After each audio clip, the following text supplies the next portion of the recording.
Job లేక ఇబ్బంది పడుతున్నారా? అయితే మెడికల్ కోడింగ్ మీకు మంచి ఆప్షన్. వెంటనే కాల్ చేసి కోర్సులో జాయిన్ అవ్వండి. రమ్మగారు, పిల్లలకి మనం రకరకాల స్టోరీలు చెప్తున్నాం ఒక్కొక్క వీడియోలో. అందులో భాగంగా ఈరోజు ఒక మంచి స్టోరీ చెప్పండి. అంటే మామూలుగా పిల్లల కథలు చెప్తున్నాం కదా, ఇది ఒక పెద్దవాళ్ళ కథ అనుకోండి. ఓకే. అయితే ఈ పిల్లలకి చెప్పచ్చు, మనం కూడా తెలుసుకోవచ్చు. ఓకే. ఇదేంటంటే శ్రీపాద సుబ్రహ్మణ్య శాస్త్రి గారిని మనకు ఒక పాత కథకులు ఉన్నారు తెలుగులో. నాకు తెలిసి ఆయన 1961-62లోనే మరణించారు. చాలా పాత కథల రచయిత. అయితే నావెల్స్ కూడా కొన్ని రాశారు. వారి కథలు చాలా అద్భుతంగా ఉంటాయి. అసలు కథ ఎంత పట్టుగా నడుస్తుందో. వారిదే చాలా ఫేమస్ కథ ఇది, వడ్లగింజలు.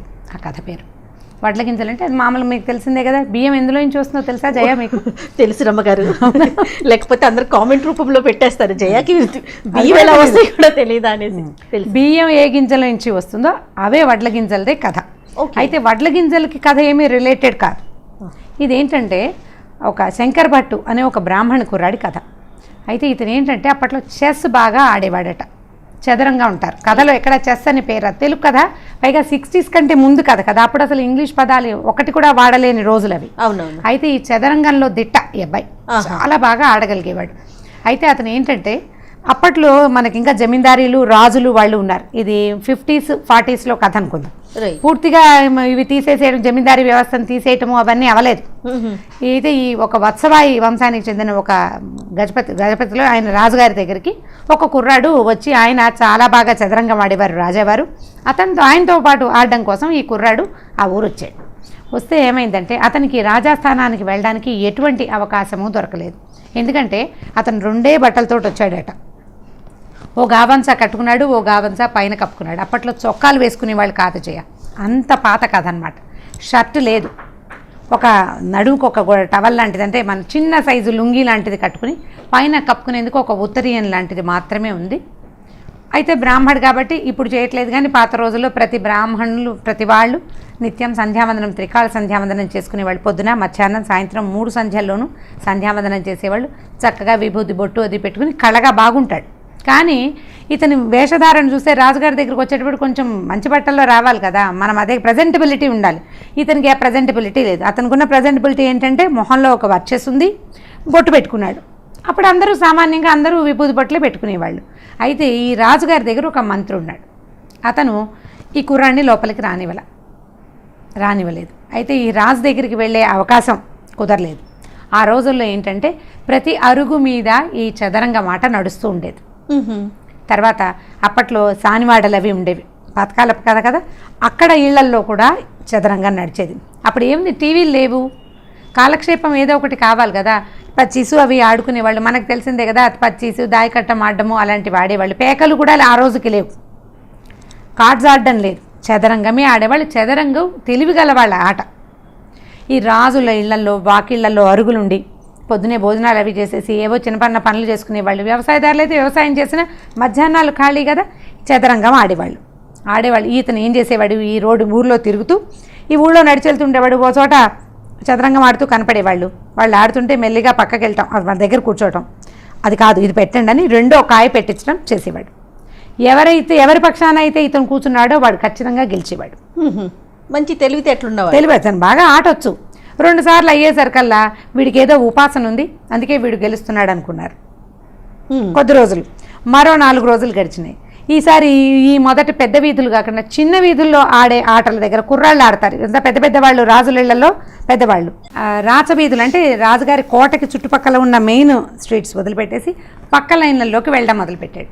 ఈ పక్క లైన్లలో కుర్రాళ్ళు ఆడుకుంటారు చిన్నవాళ్ళు, వాళ్ళ ఆటలు కూడా సెట్ చేయటం మొదలుపెట్టాడు. 2 రోజులు గడిచేసరికల్లా వీడు యాక్టివ్గా ఉండటం, తర్వాత ఇతని ఆటలో ఉన్న చురుకుదనం 3 ఎత్తుల్లో కట్టేయటం అవతల వాళ్ళని. అది వాళ్ళు తెలుసుకున్నారనమాట, వీడి దగ్గర చాలా ప్రజ్ఞ ఉందని. అతను కూడా తిరగటం మొదలుపెట్టారు. అప్పటిదాకా అతనికి ఒక గావంచాను, పైన ఒక గావంచా, కింద ఒక గావంచా మాత్రమే ఉన్నాయని చెప్పామా. పూటకోళ్ళ ఇంట్లో ఎవరో ఒక వేదరాజు పెద్దమ్మ ఇంట్లో భోజనం చేసేవాడు. వీళ్ళు మా ఇంట్లో భోజనం అని వీళ్ళందరూ తలా ఒక పూట అతన్ని భోజనానికి తీసుకెళ్ళేవాడు. ఈ భోజనానికి తీసుకెళ్లిన కుర్రాళ్లలో ఒకడికి సాని వీధులు అంటే ఆడవాళ్ళు ఉండే ఒక లైన్లో మంచి ఫ్రెండ్స్ ఉన్నారు. అక్కడ బాగా ఆట జరుగుతుందండి, మనం అక్కడికి వెళ్దామని ఒకరోజు ఇతన్ని అక్కడికి తీసుకెళ్ళాడు. కానీ డ్రెస్ మార్చుకోవడానికి ఒప్పుకోలే అతను. ఓకే. నాకు ఇదే భోజనం పెడుతున్నారు కానీ మీరు నేను దుస్తులు ఎలా మారుతాయి, నాకంతేం రాలేదని బట్టలు మార్చుకోవడానికి ఇష్టపడలా. ఆ వీధికి తీసుకెళ్ళాడు. వీధికి తీసుకెళ్తే ఆ వీధిలో ఉన్న ఒక అమ్మాయి దగ్గరికి రాజుగారి మేనల్లుడు, వాడు కూడా మంచి ప్రచండమైన ఆటగాడిగా పేరుంది అతను కూడా, అక్కడికి వెళ్ళారు. తీసుకెళ్ళేసరికల్లా ఆ కుర్రాడు వస్తాడు అక్కడికి. ఈ లోపల వీళ్ళు చదరంగం బల్ల సెట్ చేసుకున్నారు. ఆయన ఆటని ఆయన ప్రతిసారి ఆయన గెలిచేవాడు, ఈ అమ్మాయి ఓడిపోయేది. ఈ అమ్మాయి తలుపక్కన నుంచుని ఇతను ఆ అమ్మాయికి ఆట ఎలా కట్టాలో చెప్పాడు. 3 ఎత్తుల్లో రాజుగారి మేనల్లుడు ఓడిపోయాడు. ఆయన ఆశ్చర్యపోయాడు. ఎలా చేసావు నువ్వు, ఎప్పుడు నువ్వు ఓడిపోతావు, ఈసారి ఎలా గెలిచావంటే నాకు ఒక తాయెత్తు దొరికిందని చెప్తుందన్నమాట. ఇలా ప్రతి లైన్లో ఎక్కడెక్కడ చదరంగం ఆడతారో వాళ్ళందరినీ పట్టుకున్నాడు ఇతను. అయిన తర్వాత ఏం చేశారు వీళ్ళు, ఈ కుర్రాళ్ళల్లో కొంతమంది, మీరు మాతోటి చిన్న చిన్న వాళ్ళతో ఆడడం ఏంటండి, రాజావారు అద్భుతమైన ఆటగాడు చదరంగంలో, ఆయన కొట్టేవాడు లేడు ఈ పరగణాల్లో, కాబట్టి మీరు రాజుగారితో ఆడాలన్నారు. అప్పుడు ఇతను ఏం చెప్పాడంటే, నేను వెళ్ళాను, మంత్రి నాకు ప్రవేశం ఇవ్వలేదు, రాజు దగ్గరికి వచ్చేటప్పుడు మంచి బట్టల్లో రావాలి, ఏదైనా పట్టుకురావాలి రాజుగారికి బహుమతిగా ఇవ్వడానికి, ఓ పండో ఫలమో తేవాలి, ఇతని దగ్గర ఏమీ లేవు. దాంతో నేను ఏమి తీసుకురాకపోయేసరికల్లా ఇలా అన్నాడు. అదేమిటి, విద్య ఎవరి దగ్గర ఉంటే వాడు వెళ్ళాలి రాజు దగ్గరికి, వస్తువులు పట్టుకొచ్చేవాడు బట్టలతోటి వాడి విద్యని గణించడానికి వీల్లేదు కదా. వాడి తెలివితేటలు ఉంటే డబ్బులు కనపడతాయి బట్టల వల్ల, విద్య ఎలా కనపడుతుంది? విద్య కానీ విజ్ఞానం కానీ వ్యక్తుల్లో ఉంటాయి. అది వాడి మాటల వల్ల, వాడి జస్టిస్, వాడి ప్రవర్తన వల్ల బయటపడాల్సిందే కానీ పైన కనపడే వేషం వల్ల కానే కాదు. అందంగా అలంకరించుకుని చక్కగా హ్యాండ్సమ్గా కనపడే ఆడవాళ్ళకి కానీ మగవాళ్ళకి కానీ మీరు చదువు వచ్చని బాగా మాట్లాడతారని బాగా విద్య ఉందని మనం అనుకోలేం. అందరికీ ఎలా ఉంటుంది, నోరు ధర్మగానే తెలిసిపోతుంది వాళ్ళ సంగతి ఏంటో. ఇప్పుడు ఇతను మాట్లాడంగానే ఇతను వర్క్ చేస్తూ తెలుస్తోంది, అండ్ మాట్లాడగలిగే అతను మాట్లాడే విధానాన్ని బట్టి తెలుసుకోవాలి మంత్రి, ఆయన తెలుసుకోలేకపోయాడు.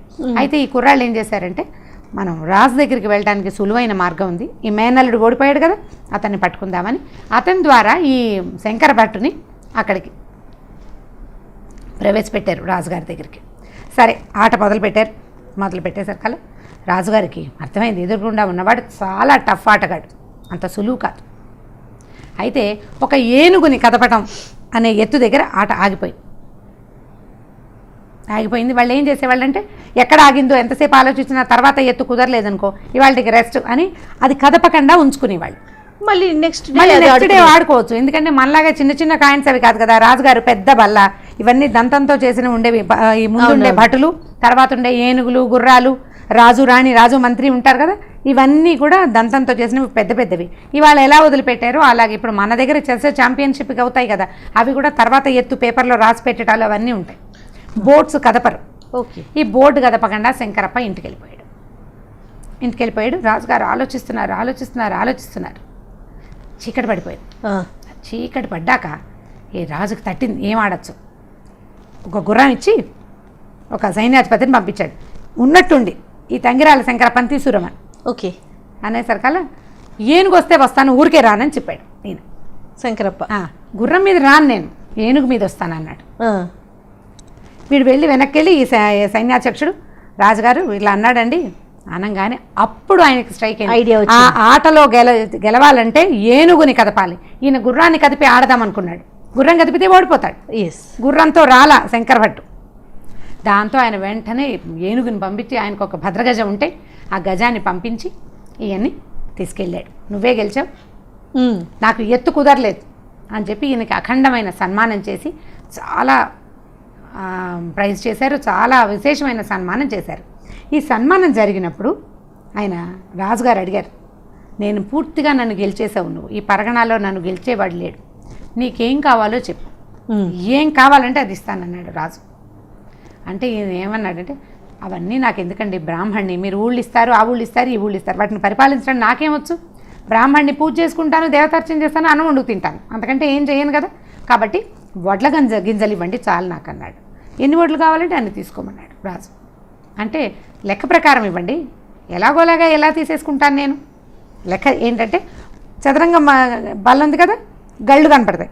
మొదటి గడిలో ఒక గింజ, తర్వాత దాంట్లో 2, తర్వాత దాంట్లో 4, తర్వాత 8, 16, 32 అట్లా డబల్ చేస్తూ పెట్టండి అన్నాడు. వాటిలో గింజలు లెక్క పెట్టి పెట్టాలి. ఎంత సింపుల్గా ఉందని, ఎన్నవుతాయి మహా అయితే ఎన్నవుతాయి, అంతే కదా.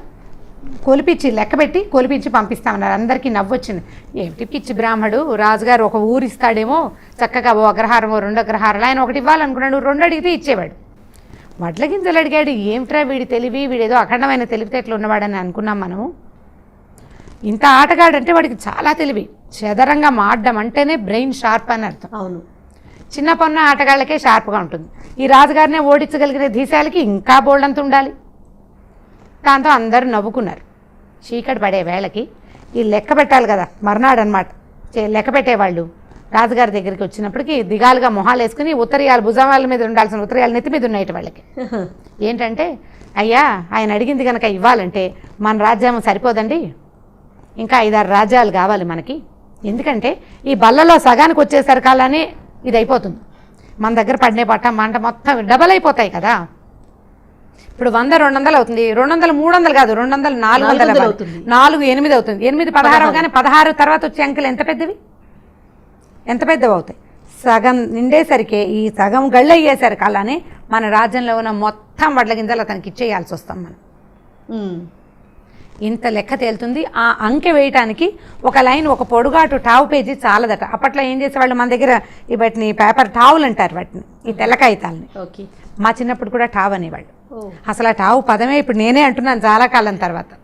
ఆ మొత్తం పేజీ ఎంత రాసినా ఆ అంకెలు ఆ సున్నాలు పూడట్లేదన్నమాట అని చెప్పారు. చెప్పేసరికి అలా రాజుగారు ఇతను ఈ రకంగా కూడా తన తెలివి చూపించాడని మర్నాడు ఏం చేశారంటే, 2వ రోజు, మొదటి రోజు ముందు రోజు సాయంకాలం ఏనుగుని పంపించారు, మర్నాడు సన్మానం చేశారు. 3వ రోజు పొద్దున అతన్ని తీసుకొచ్చి తనతో పాటు ఈ రాజసింహాసనం మీద కూర్చోబెట్టి ఆయన లేచి ఈయన పాదాలు పట్టుకున్నాడు రాజు. ఇది చాలా సామాన్యమైన తెలివి కాదు, నేను చాలా అద్భుతమైన తెలివితేటలు ఇవి. ఈ రాజ్యం నీది, నువ్వు కూర్చో అంటేనే నీ పక్కన కూర్చుంటా, అబ్బాయి ఇది నాకు ఇచ్చేయమంటే నేను వెళ్ళిపోతాను.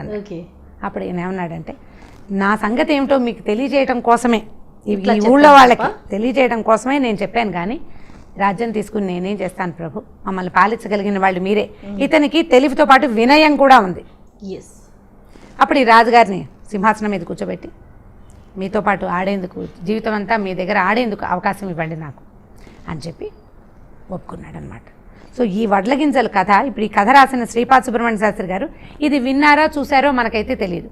ఇది 50లలో రాయబడిన కథ. ఇలాంటి కథల్ని పిల్లలకి చెప్పచ్చు. ఇది మంచి తెలివితేటలు ఉన్న కథ కదా. ఇప్పుడు మనం పజిల్స్ అవి చెప్తాం పిల్లలకి, క్వశ్చన్స్ వేస్తాం, రకరకాల పజిల్స్. 10-12 ఏళ్ల పిల్లలకి ఇలాంటి స్టోరీ చెప్పచ్చు. వాళ్ళు కూడా లెక్క పెట్టడానికి ట్రై చేస్తారు, మెదడుకి పదును పెడతారు.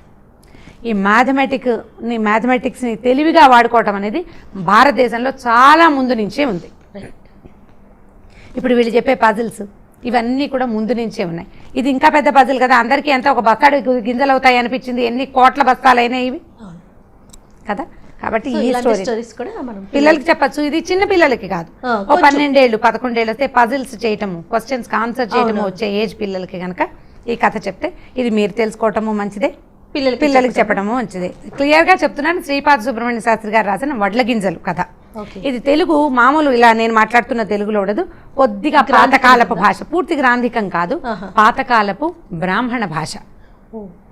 అర్థమైన వాళ్ళు, తెలుగు వచ్చిన వాళ్ళు, చాలా మందికి తెలుగు రాకపోవచ్చు, వచ్చిన వాళ్ళు చక్కగా చదువుకుంటే అలాంటి కథలు చాలా ఉన్నాయి. సుబ్రహ్మణ్య శాస్త్రి గారు నాకు ఫేవరెట్ రైటర్స్లో ఆయన ఒకరు. మనము రాబో వీడియోలో సుబ్రహ్మణ్య శాస్త్రి గారి స్టోరీస్ కథలు ఇంకేమైనా 1-2 మనం చెప్పుకోవచ్చు. ఇది పిల్లలకి చెప్పడానికి యూజ్ అవుతుంది. రైట్ రమ్మ గారు, థ్యాంక్ యూ సో మచ్ రమ్మ గారు. ఓకే జయ.